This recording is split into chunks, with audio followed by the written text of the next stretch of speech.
رات کے آخری پہر جب سب سوئے ہوئے تھے، ایک دل دہلا دینے والی آواز نے وادی خضر کی خاموشی چیر ڈالی۔ ایسا لگا جیسے پہاڑ خود چیخ اٹھے ہوں، جیسے زمین لرز گئی ہو۔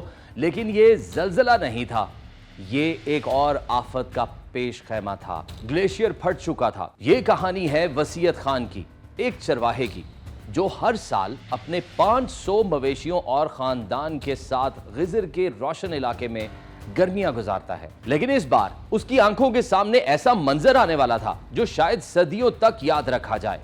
21 اگست 2025 کی رات بالکل صاف تھی، لیکن اگلی صبح وسیعت خان ایک خوفناک دھماکے سے جاگ اٹھا۔ خیمے سے نکلا تو دیکھا پہاڑ کے دامن میں موجود نالا ملبے اور برف سے بھر کر تیزی سے بہہ رہا تھا۔ وسیعت خان سمجھ گیا، گلیشیئر پھٹ گیا ہے۔ برف، پتھروں اور ملبے کا ایک ہولناک ریلا وادی کی طرف بڑھ رہا تھا۔ وسیعت خان فوراً حرکت میں آیا، خواتین کو محفوظ مقام پر پہنچایا اور پھر خود پہاڑ کی جانب دوڑنے لگا جہاں موبائل سگنلز آتے تھے۔ وہاں پہنچ کر پہلا فون اپنے والد کو کیا۔ گھر خالی کر دو، سیلاب چند ہی منٹ میں پہنچے گا۔ پھر ایک ایک کر کے سب کو کال کی، سامان چھوڑو، مکان چھوڑو، بس جانیں بچاؤ۔ وسیعت خان کے ساتھی بھی یہی کر رہے تھے۔ چند منٹ کی یہ جدوجہد پورے گاؤں کو جگانے کے لیے کافی ثابت ہوئی۔ وسیعت خان کے والد نے محلے کو جگایا، مسجدوں میں اعلانات ہوئے، نوجوانوں نے پانی میں پھنسے عورتوں اور بچوں کو اپنے کندھوں پر اٹھا کر نکالا۔ وہ زمین جو چند لمحے بعد جزیرے کی شکل اختیار کرنے والی تھی، بالآخر پانی میں ڈوب گئی۔ تلی داس گاؤں کے 200 گھروں میں سے 80% ملبے کا ڈھیر بن گئے، لیکن ایک بھی جان ضائع نہیں ہوئی۔ یہ کوئی فلمی منظر نہیں تھا، یہ گلگت بلتستان کے ضلع خضر کے علاقے روشن کی حقیقت تھی، جہاں مقامی چرواہے وسیعت خان اپنی برق رفتاری سے سینکڑوں جانیں بچانے میں کامیاب ہوئے۔ اگر وہ لمحوں میں فیصلہ نہ کرتے تو آج تالی داس کا پورا گاؤں قبرستان میں بدل چکا ہوتا۔ وسیعت خان اور ان کے ساتھیوں نے نہ صرف اپنی جانیں بچائیں بلکہ بر وقت اطلاع دے کر پوری کمیونٹی کو خبردار کیا۔ لیکن اصل سوال یہ ہے کہ آخر یہ سب کچھ کیوں ہوا؟ گلیشیئرز کیوں پھٹتے ہیں؟ پاکستان کے پہاڑوں پر موجود برفانی خطے اب پہلے سے زیادہ خطرناک کیوں ہو گئے ہیں؟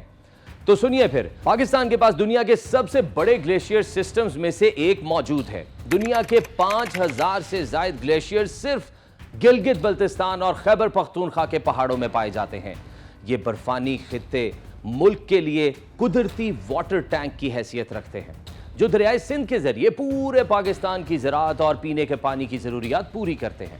مگر اب یہی گلیشیئرز موسمیاتی تبدیلی کے ہاتھوں تیزی سے پگھل رہے ہیں۔ عالمی اداروں کی رپورٹس چیخ چیخ کر خبردار کر رہی ہیں۔ اقوام متحدہ کے intergovernmental panel on climate change کے مطابق ہمالیہ، ہندوکش اور کراکرم کے گلیشیئرز اگلی صدی کے وسط تک آدھے رہ جائیں گے۔ ICIMOD کی حالیہ ریسرچ کہتی ہے کہ اگر عالمی درجہ حرارت میں اضافہ اسی رفتار سے جاری رہا تو 2100 تک ہندوکش ہمالیہ خطے کے 2/3 گلیشیئرز ختم ہو سکتے ہیں۔ پاکستان میں 2025 کے صرف اس موسم گرما میں درجہ حرارت اوسط سے 5 سے 7 ڈگری زیادہ رہا، جس نے چھوٹے گلیشیئرز کو تیزی سے توڑا۔ یہی وجہ ہے کہ وسیعت خان کے علاقے میں بھی ایک کے بعد ایک برفانی جھیل وجود میں آ رہی ہے۔ ایک پھٹی تو باقی جھیلوں پر دباؤ بڑھ گیا اور اگلی کسی بھی وقت پھٹ سکتی ہے۔ یہ وہ خطرہ ہے جسے ماہرین گلوف یعنی کہ glacier lake outburst flood کہتے ہیں۔ اس میں پہاڑوں پر برف کے نیچے موجود جھیل اچانک پھٹ جاتی ہے اور چند منٹوں میں پہاڑی سیلاب بستیاں بہا لے جاتا ہے۔ پاکستان میں 30 سے زائد جھیلیں ایسی ہیں جو کسی بھی وقت پھٹ سکتی ہیں۔ اقوام متحدہ کے مطابق 7 لاکھ سے زائد افراد براہ راست گلوف کے خطرے میں ہیں۔ گلگت بلتستان اور چترال سب سے زیادہ نازک علاقے ہیں۔ خضر کے تالی داس گاؤں میں 200 گھر تھے، ان میں سے 80% ملبے کا ڈھیر بن گئے ہیں، لیکن جانی نقصان نہیں ہوا، اور یہ صرف اس لیے کہ ایک شخص نے وقت ضائع نہیں کیا۔ وسیعت خان کا اپنا مال مویشی بہہ گیا، خیمے اور باڑہ ختم ہو گئے، لیکن ان کی حاضر دماغی نے ایک المیہ کو انسانی سانحے میں بدلنے سے روک دیا۔ اہم حقیقت یہ ہے کہ روشن کے علاقے میں وارننگ سسٹم موجود تھا، مگر برسوں سے خراب پڑا تھا۔ یعنی اگر وسیعت خان نہ ہوتے تو شاید آج ہم سینکڑوں جنازے گن رہے ہوتے۔ یہ وہ لمحہ ہے جب سوال اٹھتا ہے، پاکستان اپنی برفانی جھیلوں کی نگرانی کے لیے جدید نظام کب اپنائے گا؟ کیا مقامی آبادیوں کو ٹریننگ دی گئی ہے کہ ایسے مواقع پر کیسے بچنا ہے، یا پھر ہمیں ہر بار قسمت اور مقامی ہیروز پر انحصار کرنا ہوگا؟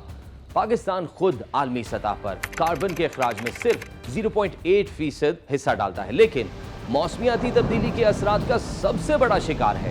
گزشتہ برس 2022 کے سیلاب نے ملک کی معیشت کو $30 ارب کا نقصان پہنچایا۔ گلیشیئرز کے پگھلنے سے آنے والے برسوں میں پانی کے ذخائر پر دباؤ بڑھے گا، زراعت متاثر ہوگی اور بڑے شہروں تک میں پانی کا بحران پیدا ہو سکتا ہے۔ یہ کہانی وسیعت خان کی ہمت کی ضرور ہے، مگر اصل سبق ہمارے لیے ہے۔ اگر ہم نے ابھی سے تیاری نہ کی تو کل ہر گاؤں میں کوئی نہ کوئی وسیعت خان کھڑا ہوگا، لیکن ہر بار قسمت شاید ساتھ نہیں دے گی۔ ضرورت ہے کہ ارلی وارننگ سسٹمز فوری طور پر فعال کیے جائیں، پہاڑی علاقے کے لوگوں کو ایمرجنسی ٹریننگ دی جائے، حکومت عالمی سطح پر کلائمیٹ جسٹس کے لیے مزید دباؤ ڈالے، اور سب سے بڑھ کر ہم اپنے شہروں اور دیہات میں توانائی اور ماحول دوست اقدامات کریں تاکہ گلیشیئر مزید نہ پگھلیں۔ وسیعت خان کی یہ کہانی صرف ایک گاؤں کی نہیں، یہ پاکستان کے مستقبل کی کہانی ہے۔ یہ ہمیں بتاتی ہے کہ وقت پر اٹھائے گئے چھوٹے قدم کس طرح بڑے سانحے کو روک سکتے ہیں۔ لیکن سوال باقی ہے، کیا ہم وسیعت خان جیسے ہیروز پر انحصار کرتے رہیں گے یا اب کوئی مستقل نظام بنائیں گے؟